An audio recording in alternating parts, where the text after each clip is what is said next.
All right, so welcome to the deep dive.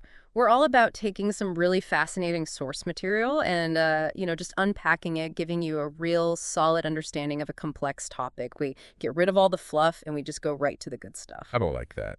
So today, we are going to dive headfirst into the thoughts of Ralph D. Winter, Okay. specifically his article, The Mission of the Kingdom. Sounds good. So what do you know about Ralph D. Winter? Well, Ralph D. Winter, he was a pretty influential guy in the missions world. He was the general director of the Frontier Mission Fellowship, did some missionary work himself down in Guatemala, and even started up a couple organizations, the U.S. Center for World Mission and William Carey International University. Wow. Yeah. So you know his insights into missions. They're really well informed. This guy's been around the block. Absolutely. And thanks to Winter, we're going to explore a pretty huge question about our purpose in the world. Why are we here? Right. What is the complete picture of God's mission? Is it just about evangelism as we traditionally think about it? Yeah. Or does it go even further? I like it. So are you ready to deep dive? Let's do it. Okay, awesome. So Winter actually starts by looking at William Carey. Oh, okay. Do you know about William Carey? Yeah, William Carey, famous missionary to India, big impact, everywhere. Education and social reform, spreading the gospel. Exactly. Yeah. So Winter's looking at Carey, and he asks this question. Did this multifaceted approach, did it fully capture the mission of the kingdom of God? Oh, that's interesting. So we're going right to the heart of it. Yeah, right? We're going right to the heart of it. I like it. So to kind of unpack this idea, we need to go right to a core idea. The Lord's Prayer. Okay. Thy kingdom come. Right. Winter says this isn't just some nice sentiment. It's got real power. Right. It's got implications that go way beyond just like individual conversions. Yeah. So for someone listening right now, how might this understanding of thy kingdom come? How might that shift their perspective on what it means for God's will to be done on earth? That's a great question. I think Winter's point is when we say Jesus is Savior and Lord, we're talking about way more than just me getting saved, right? Right. Lord means authority. Yeah. It means governance. So thy kingdom come is not just us hoping for something way off in the future. Right. It's this active call for God to be in charge. Yeah. To rule right here, right now, Yeah. in every single part of life. That's so good. And I love how he then takes us to Luke 11:20. Oh, okay. Where Jesus says, if I cast out demons by the finger of God, then the kingdom of God has come upon you. Okay, yeah. So what's the big takeaway there for Winter? Winter's saying, look, the kingdom of God isn't just some far-off thing we're waiting for. Right. It's here. Yeah. It's active. Yeah. It's this force that's pushing back against evil. Mm-hmm. So even though it's not of this world, it's having a real effect here and now. Right. Like casting out demons. Yeah. That's God's kingdom breaking in. It's so powerful. It's like we're not just sitting around, twiddling our thumbs waiting for heaven. Heaven is breaking in now. Totally. And this connects so well with what Jesus says in Matthew 24:1. This gospel of the kingdom will be preached in the whole world as a witness to all nations, and then the end will come. Oh, yeah. And Winter, he doesn't just see this as, oh, the message is going to be heard everywhere. Right. He sees it as something even bigger. I'm intrigued. Okay, so Winter is building on this idea of the kingdom actively opposing evil, and then he takes this fascinating turn. Okay.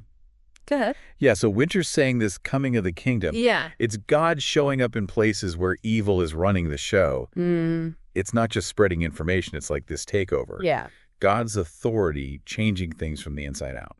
So if that's the case, then how do all of our human achievements fit into this? Winter talks about cities, skyscrapers, all that. Yeah. What's his take on that? Well, he basically says, don't mix up material progress with the kingdom of God. Oh, okay. It's deeper than that. Okay. He brings up that proverb, righteousness exalts a nation. He's saying a society's got to be morally strong. Yeah. They got to be committed to justice. Right. To doing what's right. Yeah. And to honoring God. Right. That matters way more to God than just the size of their buildings or how much money they have.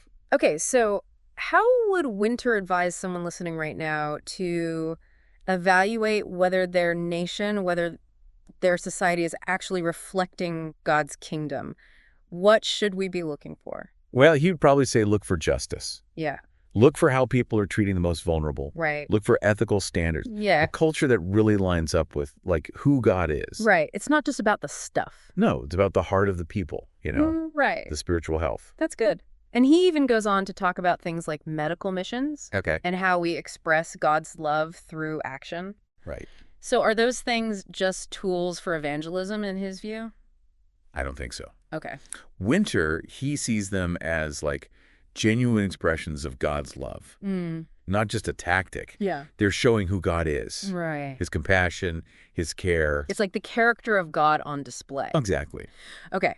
So Winter then gives this really important caution about us trying to, like, build the kingdom of God on our own. Oh, interesting. Why is he so wary of that idea? Well, he's saying, be careful about confusing your own agenda with God's agenda. Right? History is full of people who tried to make a better world, Yeah. but it was on their own terms. Right. He even mentions Hitler. Oh, wow. As messed up as he was, he probably thought he was building something good. Right. Right. Winter's point is, the church advancing, like Jesus talks about in Matthew 16:18, Yeah. that's about the gospel winning over evil, Hmm. not about getting political power or worldly success. So if part of the mission of the kingdom is pushing back against evil, what does Winter say about 1 John 3:8? Oh, where it says, the Son of God appeared for this purpose, to destroy the works of the devil. Yeah, exactly. Interesting. So what's his take on that? He's saying a lot of times we don't really think about what the works of the devil actually are. Oh, okay. Yeah, Like, what does that even mean? exactly. We might think of the obvious bad stuff, but Winter says maybe our view is too narrow. I see.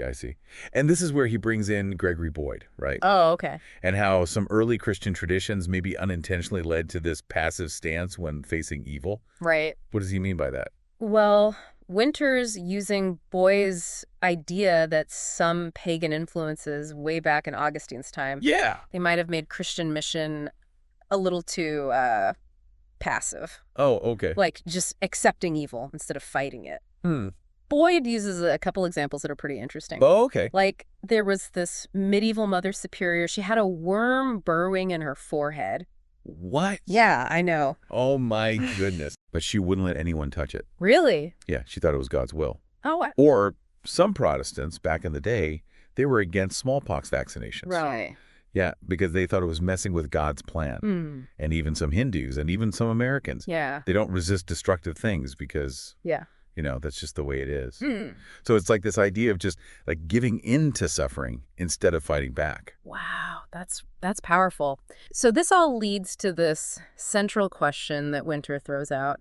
Is the kingdom of God this active force that actually dismantles evil, or are we supposed to just sit here and take it? Yeah, that's the challenge he's throwing down, right? Right. He wants us to ask ourselves, is our idea of God's kingdom too passive? Yeah. Are we just accepting all this evil around us? Right. It's time to rethink things. Absolutely. And this is where it gets really interesting, especially for us today. Okay. Winter brings up this thing he calls a major hurdle. He says, all our theology, it was formed before we knew about microbes, Right. before we understood that world. Right. And then he asked this huge question. Okay. Are these vicious microbes, are they the work of Satan? Oh, that's a good question. So with all the talk about intelligent design these days, Winter wants us to consider, could there also be intelligent evil design, like in the form of these harmful microbes? Right. So he lays down this challenge. Okay. If we believe in a God who loves us and actively opposes evil, then shouldn't we as Christians be working to get rid of diseases caused by these, little parasites? Yeah, that's his point. If we really believe that God is against suffering, Yeah. then we should be fighting those things that cause suffering. Right. It's part of living out his love, Yeah. part of his mission. Yeah. He even brings up Jonathan Edwards, the theologian who died because he was experimenting with a smallpox vaccine. Oh. And Winter's wondering if we've lost that kind of vision, that willingness to get involved in the messy reality of suffering. Yeah, he asks some tough questions. Yeah. Like, are we saying that God can't do anything about these tiny evils? Yeah. Are we just focused on comforting people when they die from disease instead of fighting the disease itself? Right. And here's the big one. Yeah.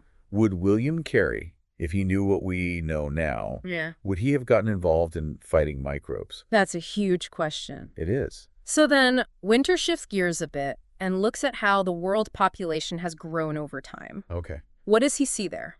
He points out that between Abraham's time and Jesus' time, Yeah.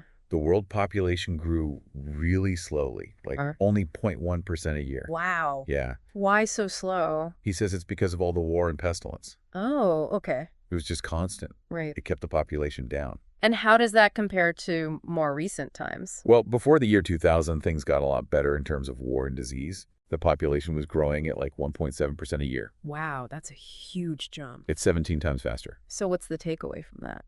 Winter did this calculation to show just how big of a deal war and pestilence were. Okay. He said to get that growth rate back down to 0.1% by the year 2000, Yeah. we would need an extra 96 million people dying each year. What? On top of all the other deaths. Oh my goodness. It's mind-blowing, right? Yeah. It shows you how much reducing those huge evils, it allowed people to actually survive and flourish. And then he ends with some really powerful questions, doesn't he? Just to make us think. Right. What are those? He asks, is getting rid of evil microbes actually part of the mission of saving souls? Is the mission of God's kingdom that big? Yeah. And if it is, why don't we talk about this more? Right. Why isn't it in our sermons? Yeah, exactly. And finally, he asks, do we even really get what it means to destroy the works of the devil? And is that something we should be doing? So, to sum all this up, Ralph Winter is saying we might have a really narrow view of what the mission of the kingdom is. Right. It's not just about going to heaven or fixing social problems. It's way bigger. It's about actively fighting evil. Yeah, in all its forms. Maybe even down to those microscopic disease-causing bugs. Right, it's about taking action. Yeah? Not just treating the symptoms of a broken world, but getting at the root cause. Right. Lining up with God's plan to heal the world. And that leaves you with one final thought to consider. Okay. Think about all the advances in science and technology that have happened since Winter wrote this. Right. How could his idea of actually destroying the works of the devil, how could that be applied today? Yeah. In all sorts of fields, from medicine and public health to, like, environmental science. It really makes you rethink the mission, doesn't it? Yeah, it does. What are we called to do? And what's our responsibility in this world? That's a good question. It's a question worth wrestling with. Absolutely.